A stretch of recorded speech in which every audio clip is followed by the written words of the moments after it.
ما لکم نہیں ہے تمہارے لیے من الہ کوئی معبود غیرہ اس کے سوا قد بے شک جاءتکم آ چکی تمہارے پاس بینۃ دلیل من ربکم تمہارے رب کی طرف سے ہذہ یہ ناقۃ اللہ اونٹنی ہے اللہ کی لکم تمہارے لیے آیتن اس میں نشانی ہے فذروها بس اس کو چھوڑ دو تأکل کھائے فی ارض اللہ اللہ کی زمین میں ولا تمسوها اور اس کو ہاتھ نہ لگانا نہ چھونا بسوء برائی کے ساتھ فیأخذکم پس تم پکڑے جاؤ گے عذاب علیم دردناک عذاب کے ساتھ۔ آیات کا ماقبل آیات کے ساتھ ربط اور تعلق یہ ہے کہ اللہ نے قوم عاد جو مالی اعتبار سے بڑی وسعت رکھتی تھی اس قوم کی ہدایت کے لیے حضرت ہود علیہ السلام کو رسول بنا کر بھیجا۔ حضرت ہود جب اپنی قوم کے پاس گئے اللہ کی وحدانیت بیان کی توحید کو بیان کیا شرک پرستی بت پرستی سے منع کیا تو قوم نے جواب یہ دیا کہ ہم تمہارے بارے میں یہ خیال کرتے ہیں یہ گمان کرتے ہیں کہ تم بے وقوفی پر اتر چکے ہو یا تم جھوٹوں میں سے ہو۔ پیغمبر نے پیغمبرانہ لب و لہجہ اختیار کرتے ہوئے ارشاد فرمایا تھا کہ دیکھو میں بے وقوف بھی نہیں ہوں اور اللہ نے مجھے تمہاری ہدایت کے لیے رسول بنا کر بھیجا ہے۔ حضرت ہود علیہ السلام قوم کو بڑے سمجھاتے رہے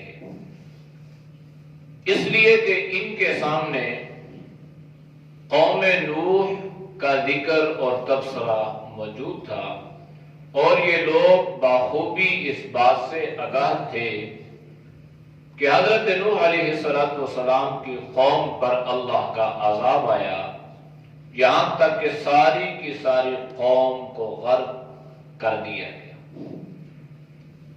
لیکن اس کے باوجود یہ لوگ حضرت ہود علیہ السلام کی بات ماننے کے لیے تیار نہ تھے۔ جب حضرت ہود نے بہت ڈرایا سمجھایا نہ سمجھے تو بالآخر قوم نے کیا کہا؟ قوم نے یہ کہا کہ تم ویسے ہمیں اللہ کے عذاب سے ڈراتے ہو، دھمکیاں دیتے ہو، یہ ہو جائے گا اور وہ ہو جائے گا اور اللہ کا کوئی اللہ کا عذاب نہیں ہے۔ اگر اللہ کا عذاب آنا ہے تو آئے ہمارے اوپر، ہم کوئی تیری بات ماننے کے لیے تیار تو نہیں ہے، ہمیں ویسے ڈرا رہے ہو کہ اللہ کا عذاب آئے گا اللہ کا عذاب آئے گا، ٹھیک ہے ہم اللہ کی بات نہیں مانتے تو آئے ہمارے اوپر اللہ کا عذاب۔ اب یہ حضرت ہود علیہ السلام کا ذکر ہے نا، اجئتنا ہمارے اوپر اللہ کا عذاب آ جائے نا، ہم تو اللہ کی عبادت نہیں کر رہے، فَأْتِنَا بِمَا تَعِدُنَا إِن كُنْتَ مِنَ الصَّادِقِينَ اگر تو سچا ہے کہ عذاب آئے گا تو آئے۔ بالکل بعینہ یہی بات مشرکین مکہ نے جناب نبی کریم صلی اللہ علیہ وسلم کے سامنے کہی۔ اللہ کے نبی نے ڈرا رہے ہیں، سمجھا رہے ہیں، دعوت دے رہے ہیں، اللہ کی وحدانیت پہ لانے کی کوشش کر رہے ہیں، اللہ کے عذاب سے ڈرا رہے ہیں، تو قوم کیا کہتی؟ قوم یہ کہتی کہ ہمارے اوپر کوئی اللہ کا عذاب نہیں آئے گا، آپ ویسے ہمیں ڈراتے ہو، اور یہ کہاں کا خیال ہے اور یہ کیا فلسفہ ہے کہ مر جائیں گے اور دوبارہ۔ تو اس طرح جناب نبی کریم صلی اللہ علیہ وسلم کی دعوت کی تکذیب بھی کرتے اور آپ صلی اللہ علیہ وسلم کی ان باتوں کا مذاق بھی اڑاتے تھے۔ اس لیے اللہ نے ان کے سامنے قرآن کریم میں حضرت ہود اور قوم عاد کا تفصیلی ذکر فرما کے ان مشرکین مکہ اور کفار مکہ کو تنبیہ فرمائی اور ان کے سامنے یہ بات رکھی کہ دیکھو قوم عاد جو تھی نا وہ تمہاری طرح 5-6 فٹ کی نہیں تھی، قوم عاد جو تھی ان کے قد جو تھے وہ 10-10, 15-15, 20-20, 40-40 فٹ ان کے قد ہوا کرتے تھے اور اتنی طاقت اللہ نے انہیں عطا فرمائی تھی کہ ایک من کا پتھر وہ اٹھا کے دوسرے کو پھینک دیتے تھے، جس طرح معمولی سا پتھر اٹھا کے کسی کو مارتے ہیں، اور کتابوں میں لکھا ہے کہ جس کو لگتا تھا من کا پتھر اس کو بھی معمولی خراش آتی تھی۔ یعنی وہ لوگ ایسے طاقتور تھے اور ایسے مالدار تھے اور ایسی ان کی شان و شوکت تھی، اللہ نے ذکر فرمایا نہ ان کی مالداری ان کو اللہ کے غضب سے بچا سکی، نہ ان کی طاقت ان کو اللہ کے غضب سے بچا سکی، نہ ان کے لمبے لمبے قد و قامت ان کو اللہ کے عذاب سے بچا سکی۔ تم تو قوم عاد کے مقابلے میں کچھ بھی نہیں ہو، تمہاری تو ان کے برابر ایک رائی کے دانے کی حیثیت بھی نہیں ہے۔ تم جو ہے وہ کہتے ہو کہ ہمارے اوپر اللہ کا عذاب آئے، تمہارے اوپر اللہ کا عذاب اس طرح نہیں آئے گا جس طرح گزشتہ قوموں پہ آیا، اس لیے کہ اللہ نے یہ وعدہ فرمایا ہے اے نبی جب تک آپ ان میں موجود رہیں گے قوم پر اجتماعی عذاب نہیں اترے گا، اس لیے نہیں۔ تو آج کی آیات میں اللہ نے یہ ذکر فرمایا کہ دیکھو یہ لوگ منتظر تھے نا، اور کہا یہ کرتے تھے کہ آئے نا اللہ کا عذاب، آپ ویسے میں ڈرا رہے ہیں۔ تو حضرت ہود علیہ السلام نے فرمایا قال قد وقع علیکم من ربکم، یہ حضرت ہود علیہ السلام کا ذکر ہے، اور فرمایا کہ دیکھو تمہارے اوپر اللہ کا عذاب، اللہ کا غضب آئے گا، تم اس سے بچ نہیں سکتے ہو۔ ریجسن، اللہ کا عذاب تمہارے اوپر واقع ہو کے رہے گا، اس لیے کہ تم اسی قوم کے طریقے، اسی روش پہ چل پڑے ہو جس طریقے پر قوم نوح چلی تھی۔ جب قوم نوح پر اللہ کی طرف سے عذاب آ سکتا ہے، جب اس کو اللہ اپنے غضب میں مبتلا کر سکتا ہے، تو پھر تم بھی عذاب میں مبتلا ہو جاؤ گے، تمہارے اوپر اللہ کا عذاب بھی آئے گا، وغضب، اور اللہ کا قہر، اللہ کا غصہ بھی، یعنی دو چیزیں۔ حالانکہ اگر دیکھا جائے تو عذاب اور قہر ایک چیز ہے، لیکن اللہ نے ذکر فرمایا کہ بعض مرتبہ عذاب آتا ہے نا تو بس وہ عذاب ہی ہوتا ہے، بعض مرتبہ اللہ اس عذاب پر اپنے غصے کا اظہار بھی فرماتے ہیں، اور یہ جو عذاب ہوتا ہے نا یہ دگنا ہو جاتا ہے۔ پھر ان پہ کیسا عذاب آیا؟ یہ ان کے باغات اور کھیتیاں اور اس طرح کو گویا ان کی کاشتکاری اور یہ ساری چیزیں ضرب المثل تھی۔ پھر اللہ نے کیا کر دیا؟ اللہ کا غضب ایسے ہوا کہ اللہ نے ان پر بارش کو بند کروا دیا۔ 3 سال تک یہ لوگ خوش سالی اور قحط سالی میں مبتلا رہے۔ 3 سال تک ان پر اللہ کی طرف سے رحمت کا نزول نہ ہوا، یہ اس سزا میں مبتلا کیے گئے۔ پھر 3 سال کے بعد کیا ہوا؟ 3 سالوں کے بعد ان پر 1 ہفتہ لگاتار اللہ نے اتنے زور سے آندھی کو چلایا کہ ادھر سے ایک بھاری چیز کو اٹھاتی اور ادھر پھینکتی، اور ادھر سے اٹھاتی تو تیسری طرف جو ہے یہ پھینکتی۔ یوں اللہ کا اس قوم پر اپنا غیظ و غضب کا نزول ہوا۔ تو حضرت ہود علیہ السلام نے فرمایا کہ دیکھو تمہارے اوپر یہ اللہ کا عذاب آئے گا، تمہارے اوپر اللہ کا غصہ، اللہ کا قہر نازل اس صورت میں ہوگا۔ اتجادلوننی فی اسماء سمیتموها انتم وآباؤکم۔ اس قوم نے ایک اور حرکت کی، اس قوم نے یہ حرکت کی کہ انہوں نے مٹی سے بت بنا لیے۔ جب بت بنا لیے نا، جس طرح آج کل بازار میں بڑھیاں بچوں کے جو کھلونے ملتے ہیں اس طرح کے، بالکل ایک انسانی شباہت، انسانی شکل و صورت، اور انہوں نے اس پہ کیا کر دیے؟ نام رکھنا شروع کر دیے کہ یہ اس کا فلاں نام ہے اور اس کا فلاں نام ہے اور یہ ایسے ہے اور یہ دینے والی ہے اور یہ بت یہ دینے والا۔ اب یہ قوم اس انداز سے شرک پرستی میں مبتلا ہونا شروع ہو گئی۔ تو پیغمبر نے ان سے کیا فرمایا؟ اتجادلوننی، کیا تم اس سے جھگڑتے ہو، لڑتے ہو؟ فی اسماء، ناموں کے بارے میں، سمیتموها انتم وآباؤکم، ان کے نام جو ہے نا تم نے اپنی مرضی سے رکھ لیے ہیں، یا تم نے رکھے ہیں یا تمہارے آباء و اجداد نے رکھی ہے، اور اس بارے میں تم مجھ سے جھگڑ رہے ہو، مجھ سے لڑتے ہو، حالانکہ ما نزل اللہ بہا من سلطان، اللہ نے اس بارے میں کوئی دلیل، کوئی سند نہیں اتاری۔ تو پیغمبر نے قوم کے سامنے یہ فرمایا کہ تمہارے لیے دین وہی ہوگا، تمہارے لیے شریعت وہی ہوگی جو اللہ کی طرف سے نازل کی گئی ہوگی، جس پر میری مہر ہوگی، جو اللہ کا فرمان ہوگا وہ دین ہوگا۔ اس کے علاوہ اگر تم نے اپنی مرضی سے کسی چیز کو دین میں ایڈ کر لیا، داخل کر دیا، تم اس کو جتنا مرضی خوبصورت نام دو اور تم اس کو جتنی مرضی خوبصورت بنا کے قوم کے سامنے رکھو، وہ دین نہیں رہے گا، وہ شریعت نہیں رہے گی۔ تو پیغمبر نے قوم کے سامنے فرمایا ما نزل اللہ بہا من سلطان، سلطان کہتے ہیں سند کو، دلیل کو، لاجک کو۔ تو پیغمبر نے یہ فرمایا کہ جس چیز کی اللہ نے کوئی سند نہیں اتاری، کوئی اللہ کا حکم نہیں ہے، کوئی اس کے بارے میں کوئی اتھینٹک دلیل نہیں ہے، تو وہ چیز جو ہے وہ دین کا حصہ نہیں ہو سکتی۔ آج بھی اگر ہمیں یہ بات سمجھ میں آ جائے تو ہم فرقہ واریت سے بھی بچ سکتے ہیں اور ہم رسم و رواج سے بھی بچ سکتے ہیں، اور بہت ساری آسانیاں آج ہمارے معاشرے میں آ سکتی ہیں، پیدا ہو سکتی ہیں، اگر ہم بس ایک بات کو دیکھنا شروع کر دیں کہ یہ جو عمل میں کرتا ہوں، یہ جو عمل ہمارے معاشرے میں پھیل رہا ہے، آیا اس پر پیغمبر کی مہر ہے یا نہیں ہے، آیا اس کے بارے میں کوئی اللہ کا حکم ہے یا نہیں ہے۔ اگر اتنی چیز، اتنا شعور ہمارے اندر پیدا ہو جائے تو اللہ نے دین میں آسانی رکھی ہے، ہم نے خود اس کو مشکلات میں جھکڑ کے رکھ دیا ہے، تو آج بھی وہ آسانیاں ہمارے لیے پیدا ہو سکتی ہیں۔ بس یہ امت میں یہ شعور پیدا ہو جائے کہ میں نے ہر اس عمل کو کرنا ہے جس پر پیغمبر کی مہر ہوگی، میرے نبی کی شریعت ہوگی، میرے نبی نے اس کو کیا یا کرنے کا حکم دیا ہوگا۔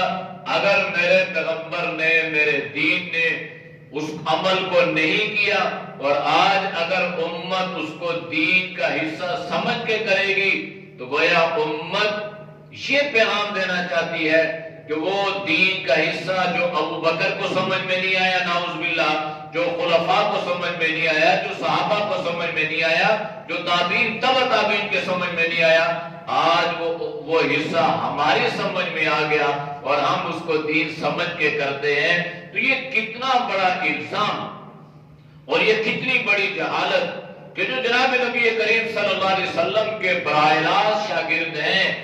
فطرتی عمل ہے کہ جو آدمی براہ راست شاگرد ہوتا ہے، جس طرح بات اس کو سمجھ میں آتی ہے، بعض والوں کو بات اس انداز سے سمجھ میں نہیں آتی۔ تو جب صحابہ نے جناب نبی کریم صلی اللہ علیہ وسلم کے سامنے دو زانو ہو کر دین سیکھا اور بالکل اسی طرح امانت امت کے سپرد فرمائی، لیکن یہ آج یہ امانت جو ہے نا، ہم اس کو چھوڑ کے ہم دوسری طرف لگ چکے ہیں، اور یہی وجہ ہے کہ آج ہم مشکلات میں جھگڑتے جا رہے ہیں۔ تو پیغمبر نے کیا فرمایا؟ ما نزل اللہ بہا من سلطان، جو کچھ تم کر رہے ہو نا اس کے بارے میں میرے رب کا کوئی حکم نہیں ہے، میرے رب کی کوئی دلیل نہیں ہے، میرے رب کا کوئی فرمان نہیں ہے، لہذا خواہ مجھ سے جھگڑتے ہو، لڑتے ہو۔ میں تو تمہیں وہ چیز بتلاتا ہوں، میں تمہیں اس چیز سے آگاہ کرتا ہوں جس پر اللہ کی طرف سے جو حکم جاری ہوا ہو، یا جس پر میرا فرمان جاری ہوا ہو، یا جس پر میری مہر لگی ہو۔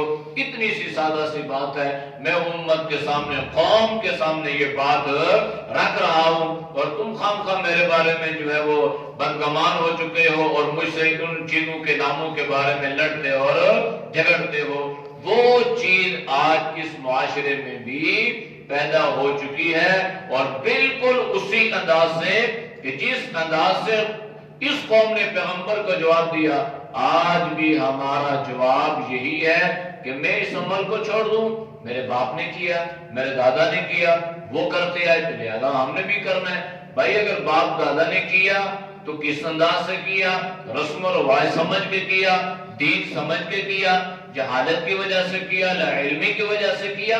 تو اگر خدا نخواستہ انہوں نے کیا تو ان کے لیے اللہ سے دعا کرو، استغفار کرو، معافی مانگو کہ یا اللہ وہ جہالت کی وجہ سے، لا علمی کی وجہ سے، بے شعوری کی وجہ سے وہ کرتے رہے، اسباب نہیں تھے، علم نہیں تھا، جیسا انہوں نے دیکھا معاشرے میں ویسا کر دیا انہوں نے، وہ تو اپنے طور پہ گویا اخلاص سے اس عمل کو کرتے رہے۔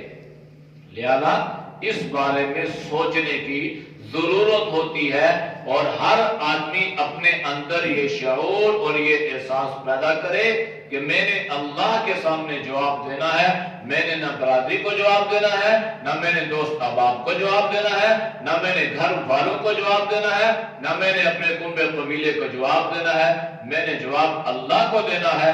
اس لیے کرنا بھی وہ ہے، کہنا بھی وہ ہے جو میرے اللہ کا حکم ہے۔ اس لیے فرمایا فانتظروا۔ اب مجھے کہتے ہو نا کہ اچھا اللہ کا عذاب نہیں آئے گا، تو پیغمبر نے فرمایا آئے گا، فانتظروا، اب تم انتظار کرو۔ اب یہ کب کہا؟ جب پیغمبر قوم کی طرف سے بالکل اس انداز سے مایوس ہو چکے کہ اب یہ قوم اتنی ضدی اور اتنی ہٹ دھرم ہو چکی ہے کہ اب یہ ایمان لانے والی نہیں ہے، اتمام حجت ہو چکا۔ ایک بار نہیں، ہزار بار پیغمبر نے اپنی قوم کو سمجھایا، بار بار سمجھایا۔ جب قوم نہ سمجھی اور اس ضد پہ اتر آئی اور پیغمبر سے عذاب کا مطالبہ کرنے لگی، تو پھر پیغمبر کا یہ پیغام قوم کے سامنے کہ فانتظروا، اب تم انتظار کرو، انی معکم من المنتظرین، میں بھی تمہارے ساتھ کیا کرتا ہوں؟ انتظار کرتا ہوں۔ میں بھی دیکھتا ہوں کہ اللہ تمہارے بارے میں کیا معاملہ کرتا ہے، میں بھی دیکھ رہا ہوں، تم بھی دیکھو، تو پھر تمہارے لیے بھی اس دنیا میں پتہ چل جائے گا کہ میں جو تمہیں کہتا تھا تمہارے فائدے کے لیے تھا، تمہارے ہی بھلے اور تمہارے ہی نفع کے لیے تھا، اس میں میرا کوئی ذاتی مفاد یا میری کوئی غرض و غائط نہیں تھی۔ پھر اللہ نے کیا جواب دیا؟ فَأَنْجَيْنَاهُ، ہم نے اس کو بچا لیا۔ کس کو؟ حضرت ہود علیہ السلام کو ہم نے کیا کر لیا؟ پیغمبر ہے، وقت کا ولی ہے، پیغمبر سب سے بڑا ولی ہوتا ہے، پیغمبر سب سے بڑا ولی، پیغمبر انبیاء علیہ السلام دوست کو کہتے ہیں نا، ولی جو اللہ کا دوست، تو پیغمبر جتنے بھی ہوتے ہیں یہ اللہ کے سب سے زیادہ قریب اور اللہ کے سب سے زیادہ دوستی ہوتے ہیں۔ اب اللہ نے پیغمبر کے بارے میں کیا فرمایا؟ فَأَنْجَيْنَاهُ، ہم نے اس کو نجات دی۔ تو پیغمبر کو نجات کس نے دی؟ اللہ نے دی۔ پیغمبر کو عذاب سے کس نے بچایا؟ اللہ خود فرمایا، یعنی وہ ساری قوم اللہ کے عذاب میں رجسن، اللہ کے عذاب میں اور اللہ کے غضب میں مبتلا ہو گئی۔ پہلے 3 سالی ہوئی اور اس طرح ان کی یہ رزق کی ساری فراوانی، ان کے ناز و نخرے اور ان کی دولت کی جو ہے وہ انبار تھے، اس انداز سے اللہ نے ختم کیے۔ پھر رہی سے ہی کسر اللہ نے اس آندھی کے ذریعے سے ان کو جو ہے وہ اکھاڑ کے پھینک دیا۔ تو اب اللہ کیا فرما رہا ہے؟ ہم نے اس صورت میں ہم نے پیغمبر کو نجات دی، ہم نے پیغمبر کو بچا لیا، والذین، اور ان لوگوں کو بھی ہم نے بچا لیا، معہو، جو پیغمبر کے ساتھ تھے۔ حضرت نوح علیہ السلام کے ساتھ جو تھے اللہ نے ان کو بچا لیا، حضرت ہود علیہ السلام کے ساتھ جو تھے اللہ نے ان کو بھی کیا کر لیا؟ بچا لیا۔ تو جو آدمی دین پہ چلے گا، شریعت پہ چلے گا، وہ اللہ کے غضب و غضب سے محفوظ ہو جائے گا۔ اگر کبھی ایسا ہو جائے دنیا میں اللہ کا عذاب آیا، اس میں اچھے لوگ بھی چلے گئے، صالح لوگ بھی چلے گئے، تو پھر ان کے بارے میں اللہ کے نبی نے فرمایا کہ دنیا میں تو یہ ان پر ایک آزمائش اور ایک امتحان تھا، اب آخرت میں اللہ پاک اس امتحان کی وجہ سے انہیں سرخرو فرمائے گا اور ان کے لیے ہمیشہ کی کامیابی کا اللہ اعلان فرمائے گا۔ تو دنیا میں تو عذاب کی کمائی آیا، اچھے بھی چلے گئے، لیکن اب اللہ قیامت والے دن جو ہے نا ان اچھوں کو ان میں سے نکال کے اللہ ان کے لیے کامیابی کا اعلان فرما دے گا۔ تو اس لیے اللہ نے فرمایا برحمت منا، ہم نے اپنی رحمت سے، ہم نے اپنی مہربانی سے، ہم نے اپنے کرم سے کیا کر دیا؟ پیغمبر کو بھی بچا لیا، پیغمبر کے ماننے والے کو بھی بچا لیا، اور وہ لوگ جو پیغمبر کی دعوت کا انکار کرتے تھے اور پیغمبر سے عذاب کا مطالبہ کرتے تھے، تو کیا ہوا؟ وَقَطَعْنَا دَابِرَ الَّذِينَ كَذَّبُوا، اللہ فرما رہے ہیں کہ ہم نے ان کی جڑ کاٹ کے رکھ دی۔ جڑ کاٹ کے رکھنے سے مراد یہ ہے کہ ہم نے ان کا نام و نشان تک مٹا دیا۔ یعنی اتنے مضبوط لوگ، اتنے طاقتور لوگ، اللہ نے گویا ان کو اس انداز سے اپنے عذاب میں مبتلا فرمایا کہ گویا اللہ نے ان کی جڑ اکھیڑ کے رکھ دی، اللہ نے ان کو جڑ سے اکھیڑ کے پھینک دیا۔ کیوں؟ اس لیے کذبوا بآیاتنا، وہ اللہ کی آیات کی تکذیب کرتے تھے، اللہ کی نشانیوں کو جھٹلاتے تھے، وما كانوا مؤمنین، اور وہ ایمان والے نہیں تھے۔ یہاں تک باقی انشاءاللہ کریں۔ اعوذ باللہ من الشیطان الرجیم،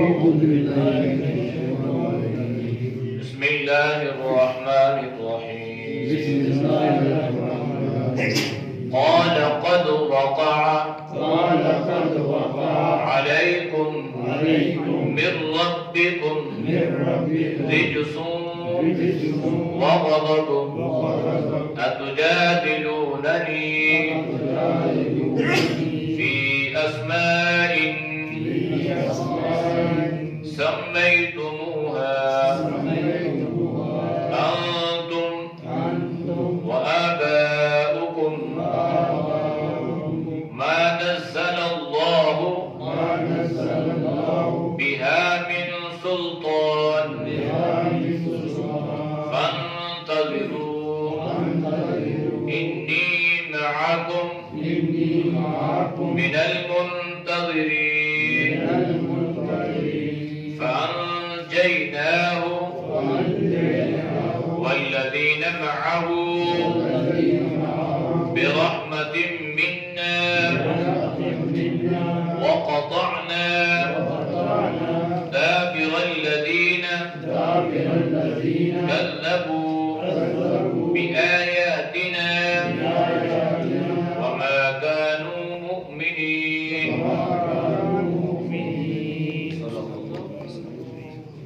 الحمد لله رب العالمين والعاقبۃ للمتقین والصلاۃ والسلام علی النبی الامی الکریم۔ یا اللہ ہم سب پہ صدق بھی رکھنا، ہم کو معاف فرما، یا اللہ گناہوں سے حفاظت فرما، نیک اعمال کی توفیق نصیب فرما، برے اعمال سے، برے خیالات سے، برے راستوں سے، بری صحبت سے اللہ تو ہم سب کی حفاظت فرما۔ یا اللہ اپنے غیظ و غضب سے اللہ تو ہم سب کی پوری امت کی حفاظت فرما۔ یا اللہ تو امت پہ رحمت، کرم اور عافیت والا معاملہ فرما۔ یا اللہ عفو و درگزر والا معاملہ فرما۔ یا اللہ جتنے دوست و بزرگ تیری رضا کے لیے درس قرآن سنتے ہیں اللہ ان کے سننے کو قبول فرما۔ یا اللہ تو سب کی جان میں، مال میں، ایمان میں، صحت میں اللہ خوب برکت عطا فرما۔ ہر پریشانی سے، ہر امتحان سے، ہر شر فتنہ سے اللہ تو ہم سب کی حفاظت فرما۔ یا اللہ پوری امت کی حفاظت فرما۔ صلی اللہ تعالی علی نبی الامی وعلی آلہ وصحبہ اجمعین برحمتک یا ارحم الراحمین۔